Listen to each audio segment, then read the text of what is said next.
welcome to another exciting episode of the Team Lead Talks podcast. I'm your host out of Alexandria, Virginia, Andrew Becker. On today's episode, buddy of mine that we've known each other for I don't even know how many years, David, but we met way back when at a mastermind we were both in at the time. But welcome, David Pupo. You are the operator at Florida House Buyers out of Orlando, down on the East Coast in Florida. Welcome, dude. Good to have you. What is up, Mr. Becker? Yeah, man, 2019. That was when we were in Joe's mastermind right before the world came to an end. Yes, yeah. What happened? I forgot. You want to talk about that for a little bit? With Joe's mastermind? No, I was joking. Like when the COVID whole thing. COVID. A little bit, but yeah, we'll move on. Yeah, kind of just put everybody inside their own house in an entire world and just stop the entire economy. No big deal. No big deal. Yeah. So, David, I know we've had to reschedule and cancel and reschedule a whole bunch of times. So I'm really excited that we finally got to do this. So let's just jump right in, man. We got to start talking about some AI stuff, which I want to touch on as we go here. But for those of you, I know you pretty well now for, 2019? And if I do math in my head, about 6-7 years now. And it's really cool to see you grow, and hopefully no kids just heard that. But for those of you that, for those listening that might not know who you are, David, at a high level, give us what you do down in Florida with the Florida House Buyers.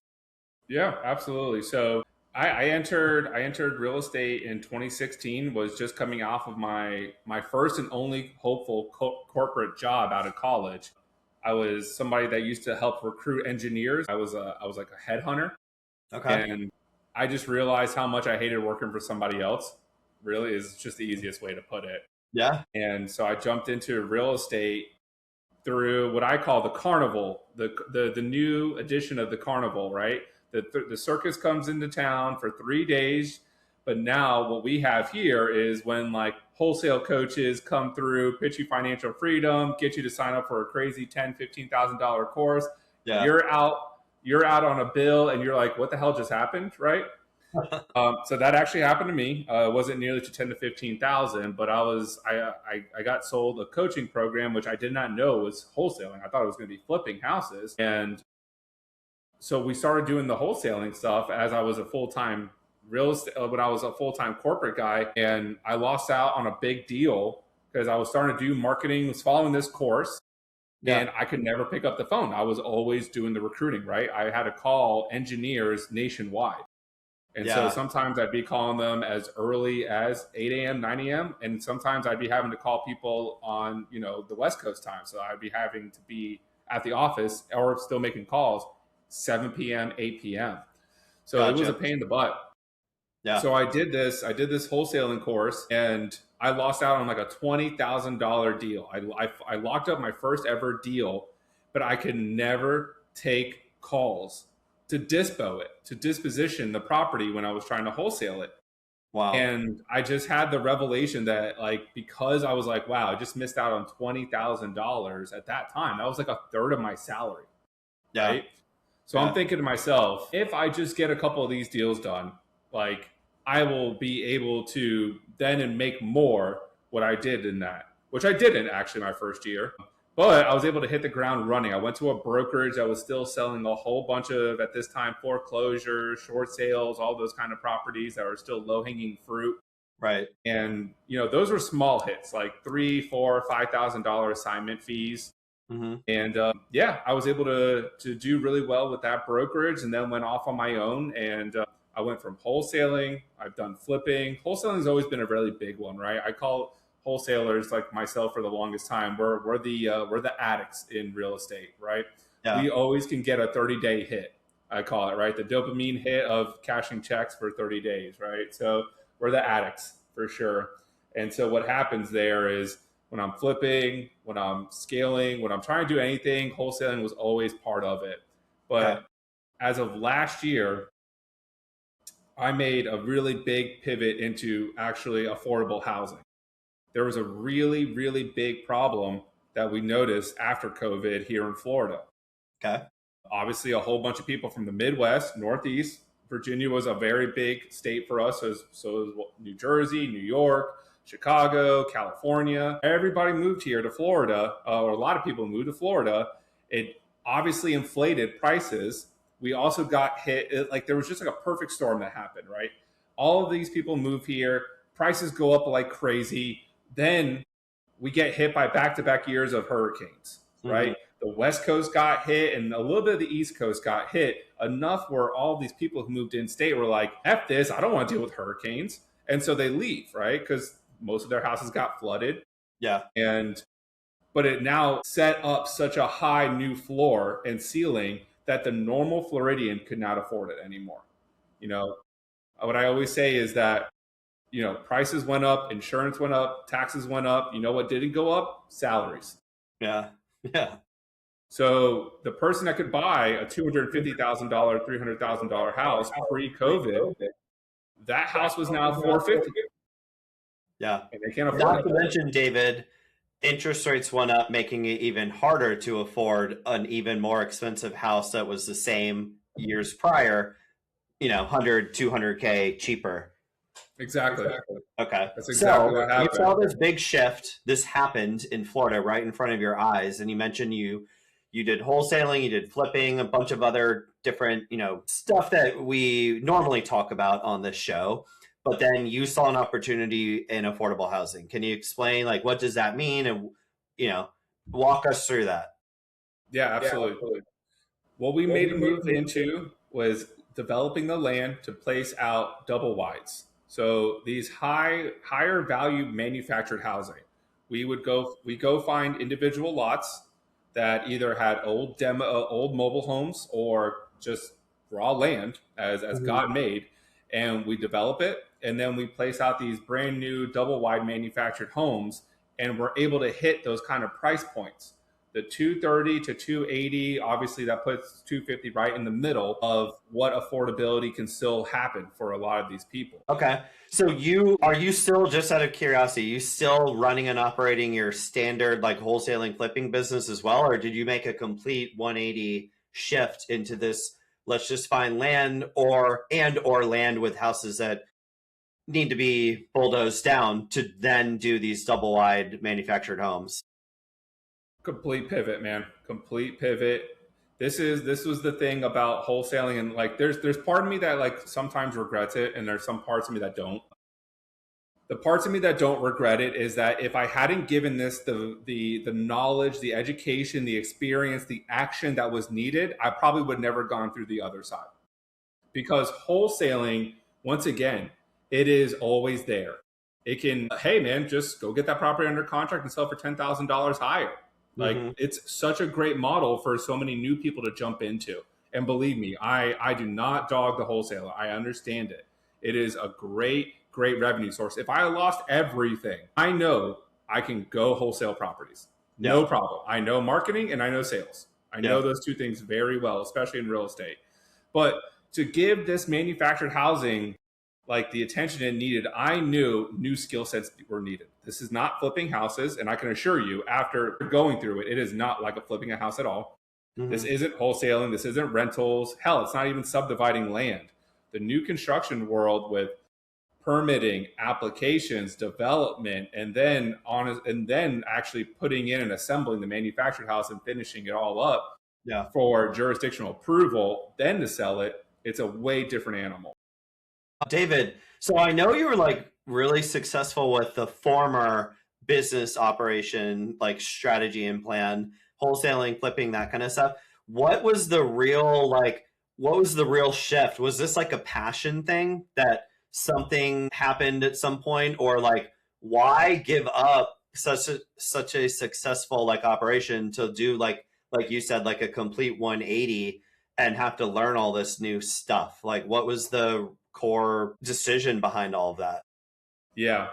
There's like really three factors that really like ultimately drive it. One is what we just mentioned, right? I was really actually flipping a lot more than I was wholesaling in 2024 going into 2025. And then that's when we saw that market shift, right? You couldn't, the normal Floridian couldn't afford the houses. Right. You know, everything went up. Our prices went up. Our materials went up. Our time went up. Our interest rates went up. Everything went up, and concessions made were up. The only thing that wasn't going up was our margins. It was actually, of course, going down because everything else was going up. It was the inverse, right? So I Yep. saw after a couple of our flips in 2024, the last one, I was like, dude, this isn't making sense. This is not sustainable, right? Because Right. I sit down with my CPA and we go through the books every month. And after most of the projects, I would go and just do a deep dive with him. He's like right down the street from me, so it's always easy for me to pop in. And the numbers were evident. Like I Yeah. said, everything went up in cost and nothing in revenue. So that was a really big thing. Number two, that was also happening. My son was born in September of 2024. Yeah. And I realized that wholesaling has been such a beautiful thing, but it's also in its way sometimes a curse, right? It is a very, very hard model to scale. Very hard to scale. There's very few people that can actually, I'd say, do it. And unfortunately, like I got to a decent sized team, but to say that I was ever removed from a lot of it would be a lie. Like, you Hmm. know, like we had like 5, 7, 8 person teams, and you know, it's just a tough model to scale. And I think once my son was born, the thought of like a scalable legacy leaving kind of model was starting to make a lot more sense. Like Okay. things started opening up there.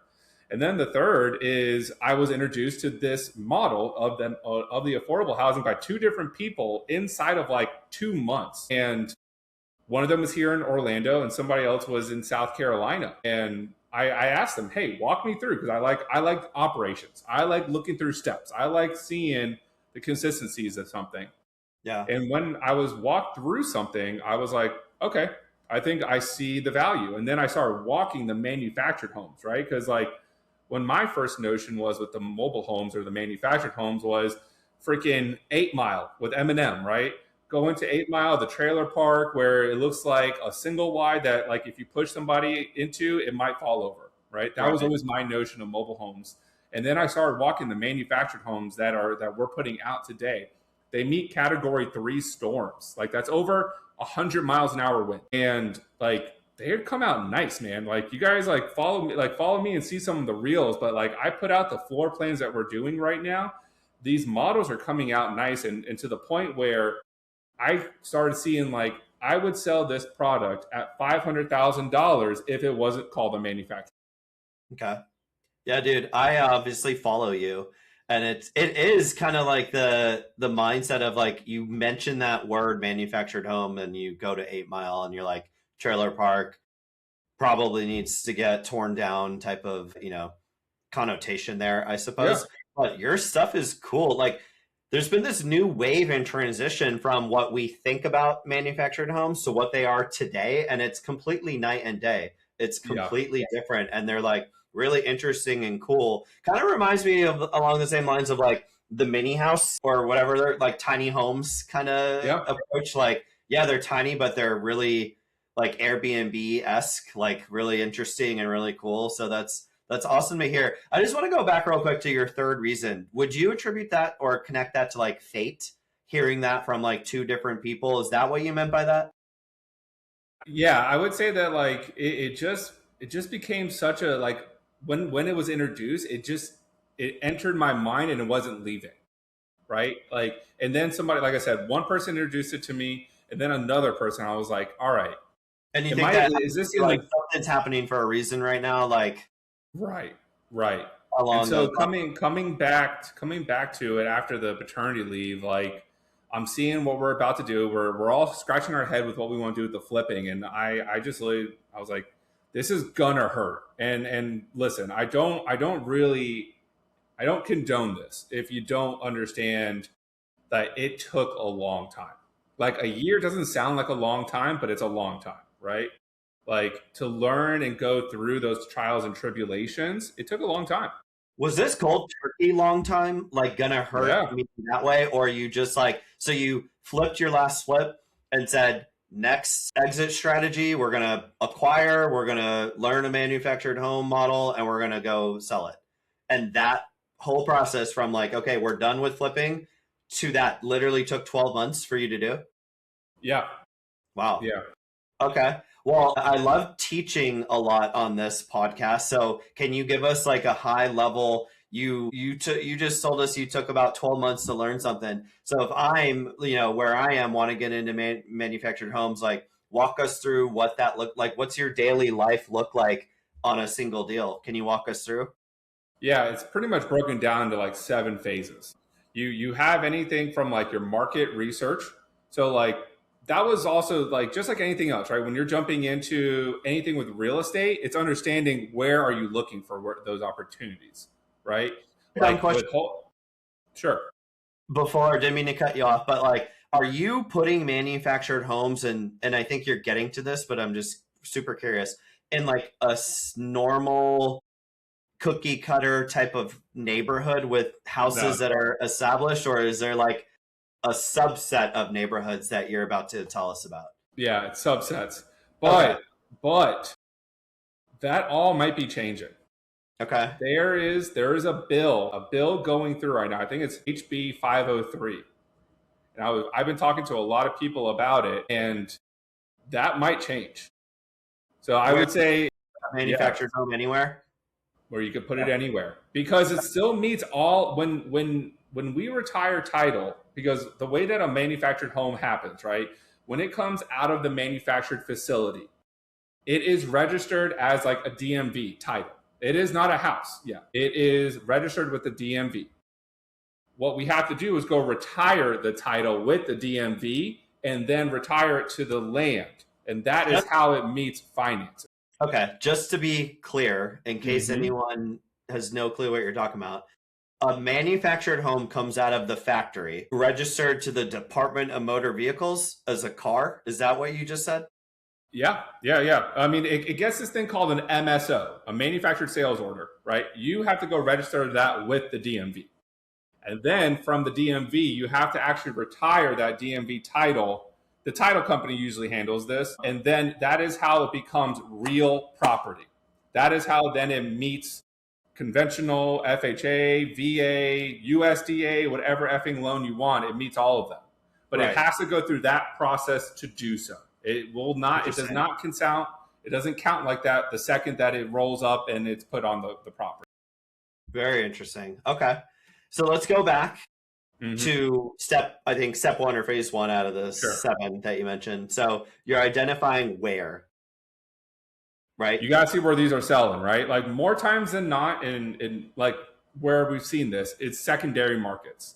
Like here in Orlando, there's literally 2 spots, not locations, regions, areas, 2 spots that you can go do this in. For the most part, it's secondary areas, right? Like the counties outside of the metropolitan areas. Right. So that's where we mainly focus is the secondary markets, right? So that's a good way to really start. And then, I mean, it's really simple actually. It's not hard to see that in Zillow, or if you have MLS access, but in Zillow, go see where they're selling. It's really not that tough, right? Because then it becomes its own version of like a target. And because they're so concentrated, you start can see clusters. And the clusters are the regions and neighborhoods that do that. So it's pretty simple. One of the learning lessons is, of course, here in Florida, and I would say this for anywhere, but mainly Florida, is that you have to be careful with the land. As anybody who's a land wholesaler or land developer knows, not all land is created equal, right? Some of the learning lessons is, and thank God we got out of it with just our money and we didn't have to lose money. But like we have to only buy properties in something called flood zone X, which is there is zero risk of flood. That's what flood zone X is. Anything over that, there's obviously from slight to severe flood zone risk. Yeah. So anyway, so you got that, right? And then you have like just any other marketing and acquisition style, right? Go market, go find them, go identify leads, go get the leads under contract, right? From there, we have to start sourcing and selecting our vendors. We start our sourcing and selecting of the vendors, reaching out to the county the second that we have due diligence checked on. And this is all the processes and systems that had to get built. Because, shocker, I actually found out that we're doing it a little bit better. There's only a couple I say that are doing it better than us. But like the sourcing and selecting was everybody had a different way of doing it. And I was like, this is insanity. This is ridiculous. So we came up, and like I said, there's only like a couple that are doing it better than us, and we've learned from some of them too. So I'm not going to say like we are the martyrs in this. We have learned from a few others, but I see a lot of others doing this wrong. We Right. collect bids on every single line item. And so during our due diligence process, we should have a very good idea. This is all initial stuff, right? What are the setbacks of the lot? Obviously, is it flood zone X, right? These are immediate disqualifiers, right? Right. What kind of utilities are we dealing with, right? Are we on public water and sewage, or are we on septic and well? Mm-hmm. Sometimes it's a combo. More times than not, it's either usually all on septic and well, or all off of it. It's more times than not well and septic. But so utilities play a huge part on that, as you could imagine. And then understanding from there, what can you build or what can you put there that from the manufactured housing, right? In And terms of then the how bid big collection. and the structure, size, and shape, and all that good stuff. Yeah, and then of course the bid collecting, right? So if everything checks out, proceed to closing just as anything else. By then, we have a teammate that is specifically dedicated to just permits. So how permits work, I do not know. That's her job. But she immediately goes in, fills out permits and applications for us, gets them approved by the Department of Health, where the septics have to get approved, and then also through the jurisdictions to get our permit and applications done. Okay, so then we have that. That takes months, by the way. This isn't like, oh, okay, I should get that by the end of the day. No, it's 6 months. Like, It's a lot of hustle to then silence for a little bit. And at this point, though, David, you've closed on the property. Did I miss that? Okay. So you figured out the location, you've done your due diligence on a house lead, you put it on your contract, and you've closed on it. And only then do you start the permitting process? You can't pull the permits without it being under your name. Right. Okay, cool. So now you're pulling permits, but what are the next steps here? You're probably not waiting to get the permits to do all the other stuff that you can be working on while those are coming in, right? Well, some things you got to wait. Like you can't get like the manufactured house delivered. You can't, obviously install septic and utilities if they're not approved yet. So you can do small things like clear the land and stuff like that, or demo the old mobile home or stuff like that. So you have a couple of things here and there, but not really. Like there's not a whole bunch you can do. Like you got to pay for the toll. Yeah, minimum prep to clear the land if there was something on it, of course. Maybe just grade it if there wasn't a property on it. But then you're in a holding pattern. So now I can see why the first deal that you were working on could take 12 months, because 3 or 4 of those months you're waiting on permits. If it's not done right, like this is where the who not how mentality really works, man. Because we had a bad permit tech and things took a long time. We fired her, got a new permit tech, and this chick has been dynamite. Nice. Yeah. And things are getting through the process way quicker. So that's been fantastic. And so you have that holding pattern of permits and applications. From there, we're probably touching base with them damn near every day. I have people that are always touching base with the jurisdictions. But by then, we probably have an idea of like, we're getting close to the end. Oh, okay, now it's with building and zoning, or now it's here. Now, like they tell you the updates, right? So like we're getting updates. From there is usually when we're about to do the delivery for the manufactured house. Okay. And then from there, that's when once we get approvals is when green lights happen. And then we're like in a full blown rush. Okay. So, but the time you're waiting on permits, you've done your due diligence on setbacks, given the lot size, the square footage, and then you've placed the order for the home already, and it's just kind of waiting for approval? Or like, how does that go from, hey, I need this house a certain size, 300,000 or 3,000 square feet or whatever they are, to, hey, we need this delivered ASAP because we just got our permits approved? Yeah. Knowing the manufacturers is pretty critical, because they tell you point in time, like what can you expect from ticket order being like processed and it's open to when delivery happens. They all know what their lead times are. Okay. So that's really important to know. Yeah. How does that part work too? And give me an example of like, what's an average square foot manufactured house size? And like, what's the cost? Like, are you putting 50% down for this house, 20% down? Are you financing it? How does that part work? How are you actually purchasing these houses? Yeah, the first wave was strictly from my veteran experience in flipping that I had private money lenders that were willing to jump in with me. I'm not going to say it any other way because there isn't like a whole bunch of crazy financing around this. Okay. At least not yet. I Yeah. think as people, just like anything else, if you get 4 or 5 of these under your belt, I think everybody is willing to start loosening up that wallet is when you get obviously a track record. Right. But So for these, you have to buy them cash, right? you're So buying more them times than straight not. up. Like there is no down payment on these. It's like this There costs is a down payment that's what opens up the order. Okay. It's anywhere between, it depends on the dealership, but manufacturer, but it's anywhere between 10 to 25%. That's usually the case. Sometimes 50% if like you've never done business with them. Once again, very manufacturer specific. Okay. Cool. All right. So now let's flash forward or go back, I guess. We flash forward, the permits are done. You put in your order for the manufactured house or home through one of the manufacturers who then do what happens after that? Yeah, goes off the assembly. It's really cool. They have these humongous manufactured facilities, and like what we really push for is for anybody that's walked by a new construction house, like it takes a long time, and it's being hit by the weather all year long. Yeah. Right, like in your spot of Virginia, it's getting hit by snow. In our spot of Florida, it's getting hit by humidity and a lot of rain. Yeah. Right, so in these areas, these humongous things, they're like the size of like a freaking like a football field, man. They're humongous, but it's climate controlled and they're being built out in a few weeks. And so it is so cool. So they get rolled off the assembly line and they're usually going with a freight company and the freight company delivers it to the address. Another dumb question, David.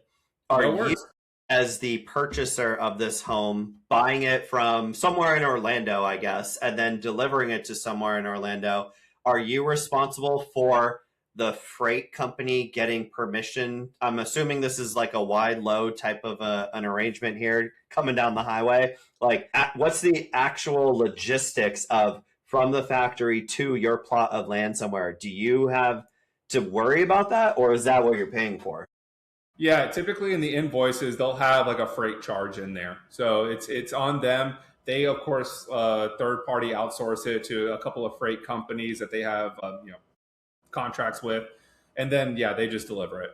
All right, cool. And then another dumb question, but I guess this is nothing's dumb here. Like I said, if you asked me these things like 2 years ago, like I probably had more questions than you. Yeah. Okay. So you buy a house. Is it coming in 10 pieces, in one piece, in 50? Like, how does it go from 2 pieces? It comes in 2 pieces, and so they're both single wides. And what the process is of assembling them is called marrying them, right? So like they're perfectly symmetrical and they just can join them together. Okay. Awesome. And so it's 2 freights that just go down to that location and deliver both of them. Cool. And are these single story? Do you ever do any like double, 2-story? Or like what's the limitations there? I don't think there is. I mean, I can imagine something 2 stories being on freight. That sounds like a huge hazard. Yeah, I was kind of thinking like if they're marrying 2 this way, could there just be 4 and then they crane the second floor? I don't know. I think that's where more modular happens. You could probably do those kind of things on site with modular. Yeah, we don't technically do modular. Modular is like the next level of terms of like that kind of product, right? So if I had to think of tiny house to like full blown new construction, like modular is like right here, manufactured houses in the middle. Yeah. Okay. Modular is a little bit better quality, higher standards, but more expensive, right? So if you're trying to provide something for affordable housing, it doesn't usually fit the bill. Okay. You have to think about it that way. But so I don't see anybody stack it. I have seen though the opposite, not stack them, but put like they're on beams and like in areas that there are higher coastal cities. They put them up on the beams, and so you can have these manufactured houses though like 10 feet up. Yeah. For to protect from like flood waters, you mean? Okay, cool. Yeah. All right. So let's go back into this picture that we've been painting right here. So Sure. you did your, lead gen, due diligence, permitting, ordered the manufactured home. It comes in two different pieces and it gets married together. I think that's what the term that you use. And then it's just on your land now, right? And Mm-hmm. they level it and it's all good. And what do you do next? What do you do? What do you have to do, David, to get it ready for? And I'm assuming you're listing these through your Oh, yeah. broker. Okay, Mm-hmm. cool. So what are the steps after this? Yeah, I mean, then you're in development mode, right? Utilities are being installed. Sometimes, like, you can go drill like the well a little bit ahead of time, but you don't put the pumps out a little bit because people steal them. Pumps are Okay. easy to get jacked. So you Yeah. don't put those out, but like development of the actual land happens a little bit more around that. That's when you're obviously, like I said, you're putting in utilities, electrical, AC, plumbing is being connected. All of those kind of things start happening pretty quickly. Jurisdictions have to come through, they have to approve what's going on, and then you have to finalize. So that's called like a rough inspection. It is like them doing like their progress report. Hey, like you're on track, do good. Or hey, no, you guys messed up. This isn't working. Go fix that before you go proceed. Right. Okay. Yeah, So man. then from the rough inspection is like when you're doing all the final things, right?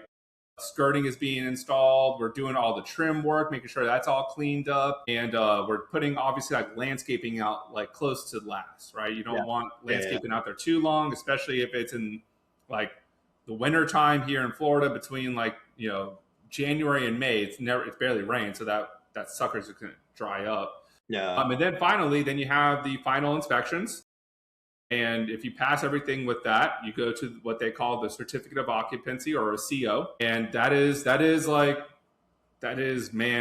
first place ribbon, dude. It is a great feeling to get those certificate of occupancies. And yeah, you just got to connect the electrical, clean it up, and get it listed. Awesome. And then we all know what happens after that. You find a buyer, go into contract, and it closes. David, I'm curious, like you just described quite the process that you've taken like a few years now, been doing this for a while to learn. On average, like what does that look like for someone that's optimized with an efficient, business model for you? Like, is that and I know permitting can take 3 months ish into this timeline, but what's an average? Hey, I've identified a piece of land and put it under contract to, okay, utilities are set up. We are listing it tomorrow. What does that look like for you? 6 to 8 months. 6 to 8 months. Okay. And how many on average are you like working at one time? We currently have 12 in all stages. Okay. Awesome. Some Very cool. listed, some being approved through permitting, some under contract, some being developed right now. Yeah.